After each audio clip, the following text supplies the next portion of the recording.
Salut tout le monde, c'est moi, le Zouzou, de retour sur YouTube. Déjà, je voulais vous remercier pour vos messages, en fait, vos encouragements, l'accueil en fait de ma première vidéo. Honnêtement, je m'y attendais, mais pas du tout. Quand j'ai sorti la vidéo, je vous dis, je me suis mise au fond de mon lit. J'avais envie de me faire pipi dessus, j'étais pas bien, je me suis dit putain Lorraine, tout le monde va se foutre de ta gueule, t'es en train de t'afficher, et en fait waouh quoi. Les conseils, enfin les gentillesses que vous m'avez dit, mais je vous remercie tellement parce qu'en fait ça me booste à continuer. Du coup aujourd'hui on se retrouve pour une nouvelle story time. J'ai cru comprendre que vous aimiez bien ce format. Écoutez, j'ai envie de vous dire si vous aimez mes story time, moi j'ai une vie, c'est n'importe quoi. Et honnêtement, j'ai pas mal de choses bien étranges à vous raconter, donc il n'y a pas de souci, on va écouler le stock ensemble, et puis si voilà, il y a d'autres choses à faire, pourquoi pas, je les ferai aussi, on verra bien.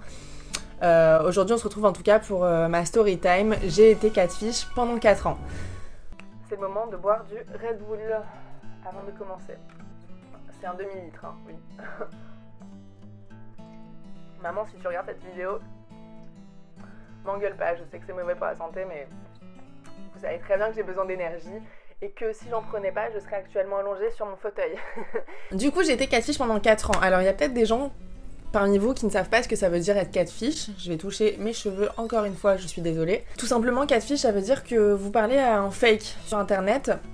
Vous pensez que c'est une personne, mais en fait, c'est pas cette personne. Voilà, tout simplement. Moi, ça m'est arrivé pendant 4 ans. Voilà. Et j'aimais le mec. J'étais à limite love de lui, en fait. L'histoire, elle remonte à 2008-2009, donc ouais, ça fait bien longtemps. Je sais que certains parmi vous étaient même pas encore nés. Moi, j'étais déjà adolescente, hein, vieille dame que je suis. Et en fait, à l'époque, je traînais grave sur les chats, me jugez pas. Mais voilà, j'allais grave sur les chats et je pense que c'est comme ça que je l'ai rencontré. Le protagoniste principal, donc la personne dont je suis tombée love, pendant ces 4 ans, il s'appelle Zach. Je vais pas lui trouver un autre nom parce que lui-même a fait le travail en fait.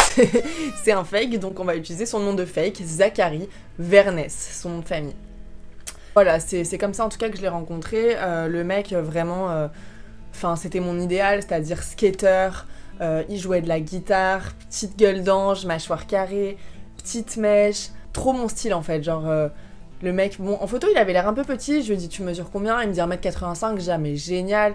Enfin bref, il avait tout pour me plaire en fait. De fil en aiguille, on en est venu à se parler H24, à échanger nos numéros de téléphone, à se parler sur MSN, et oui, à l'époque, on parlait sur MSN. Et en fait, on a commencé à s'attacher de ouf. Alors, à 15 ans, en fait, vous allez vous dire pourquoi on s'est pas rencontrés au bout de 2-3 mois, mais en fait, à 15 ans, c'est plus compliqué, tout simplement parce qu'on n'a pas l'argent pour prendre le train. Lui, il habitait à Pau. Je sais pas si vous voyez où c'est Pau, mais c'est quand même super loin de Lyon. Moi j'habitais à Lyon. Je vais vous mettre une petite carte de France. Pau c'est là. Je sais pas quel montage je ferai. Pau c'est là. Mais voilà, c'était hyper compliqué de se voir. Donc au début je me contentais un peu de ça et je me disais bon c'est pas grave, on va prendre le temps de se connaître et puis on se rencontrera quand on pourra. Mais c'était pas genre mon objectif principal. Mon objectif principal c'était simplement de parler avec lui, apprendre à le connaître, me confier, etc. Au fur et à mesure, en fait, il a commencé à me présenter virtuellement son frère, sa sœur, donc son frère qui s'appelait Amine et sa sœur qui s'appelait Jennifer, je crois. Et en fait, je suis devenue hyper proche d'eux en fait, c'est-à-dire que chacun, je leur parlais sur MSN, je me confiais de ouf, et j'en suis venue à un moment donné où voilà, c'était vraiment genre je rentrais des cours, j'avais juste envie de leur parler en fait sur mon ordinateur. Donc, nos moments virtuels c'était vraiment sur l'ordinateur et les textos sinon, mais voilà. Et du coup, ouais, c'est devenu en fait les 3 personnes les plus importantes de ma vie à cette époque-là. Vous allez vous dire que j'étais un cassos. Et vous avez peut-être raison.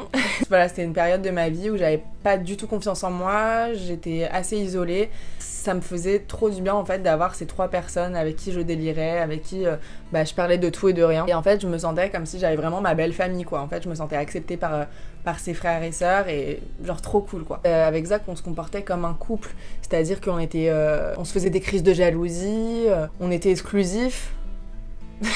En même temps, j'aurais pas pu aller voir ailleurs.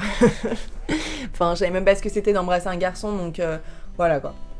Et en fait, au bout d'un moment, moi je commençais à grandir, j'ai eu 16, 17 ans, et je commençais à lui dire, bon là, faut qu'on se rende compte quoi, viens on fait quelque chose, on s'organise, on prend des trains, même si on peut pas dormir l'un chez l'autre, viens, on passe une journée ensemble en fait.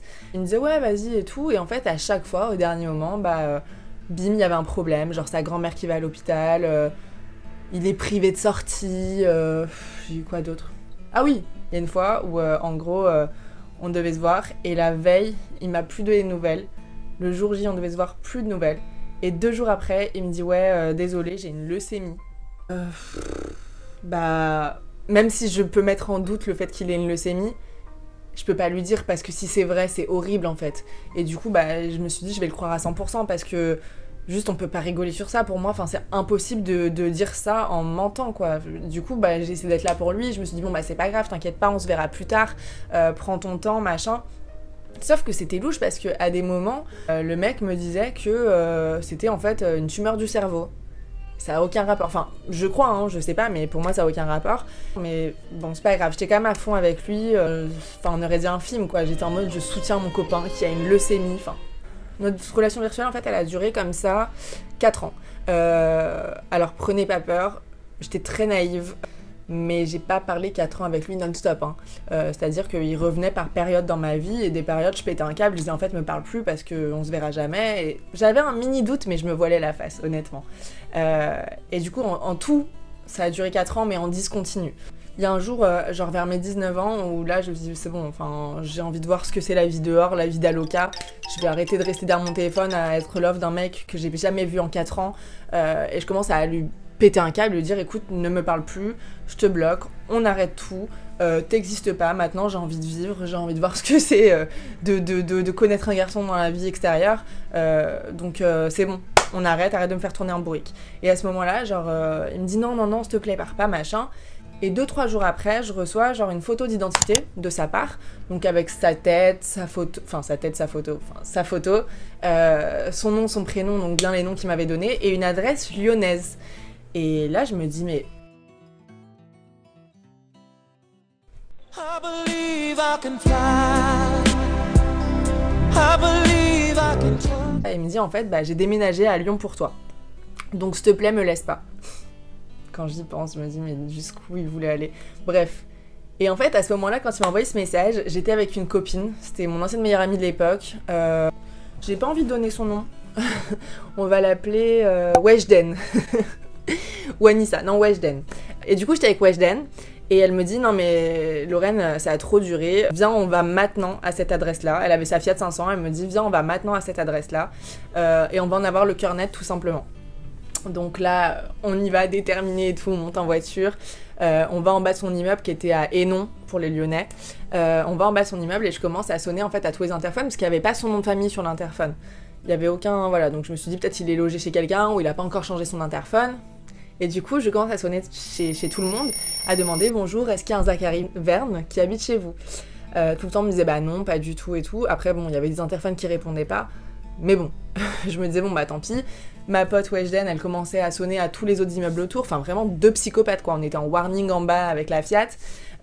C'est trop bizarre comme sensation, mais je me sentais observée.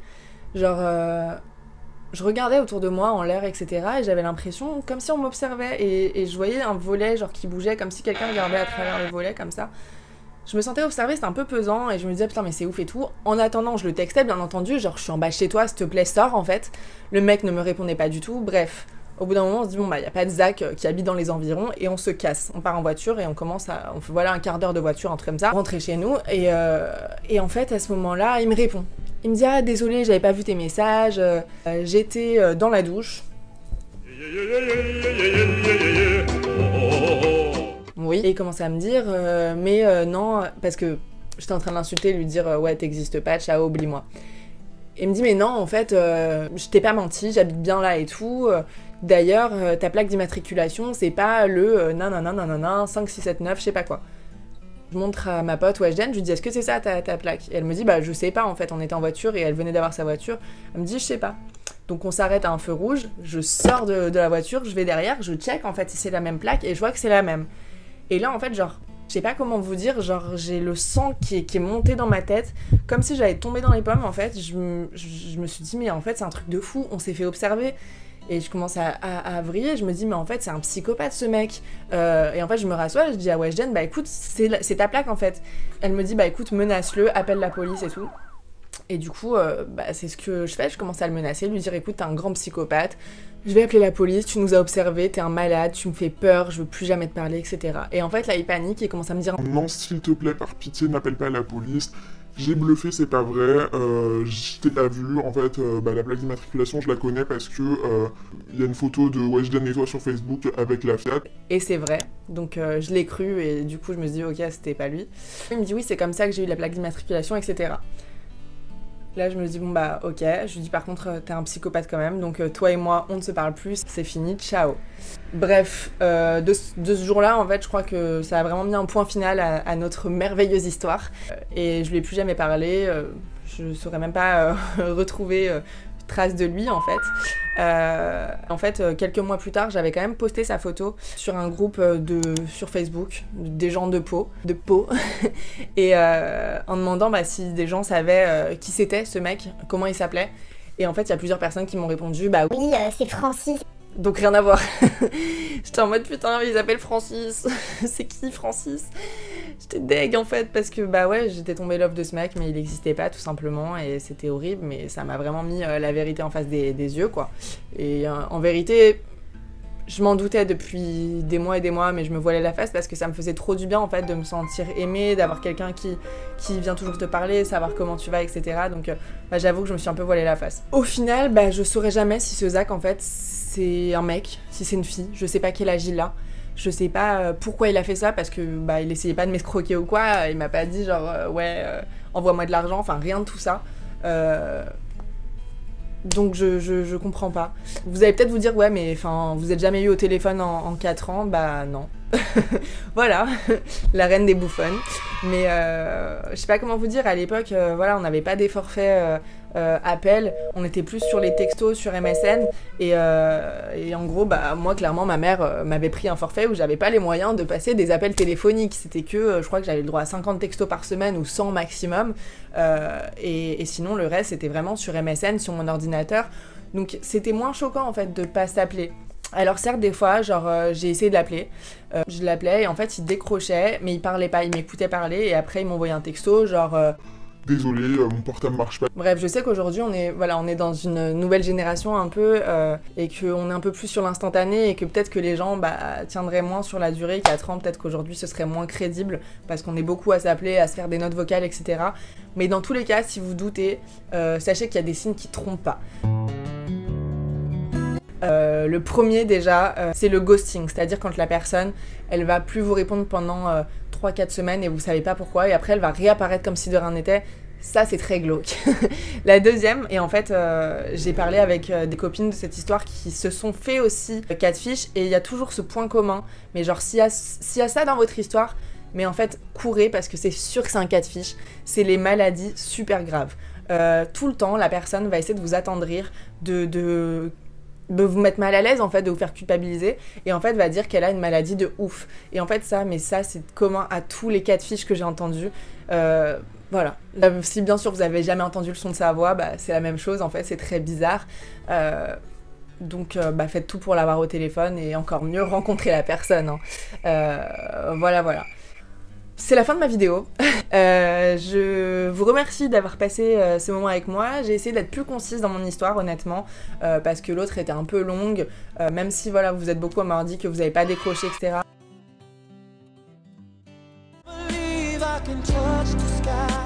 N'hésitez pas à vous abonner. J'aimerais qu'on soit de plus en plus en fait dans cette petite communauté. Laissez un commentaire. N'hésitez pas à me raconter surtout si vous avez vécu la même situation parce que ça m'intéresse grave. Je trouve ça juste dingue. Ou d'ailleurs comment vous imaginez en fait la personne qui m'a piégée. Moi je l'imagine comme une grosse demoiselle en fait, genre de 13 ans qui est couché sur son lit comme ça sur son ordinateur. Voilà, je l'imagine comme ça. Dites-moi comment vous imaginez Zach. Si vous pensez que c'est une fille, un garçon, s'il est vieux. Je pense pas que ce soit vieux parce que genre on parlait vraiment en mode ado et enfin ils ont pas que ça à faire les yeux. Je pense pas en tout cas. Je vous fais des gros bisous. Je vous fais vraiment des gros bisous. J'espère que vous avez kiffé cette vidéo et je reviens très vite pour de nouvelles histoires farfelues. Gros bisous.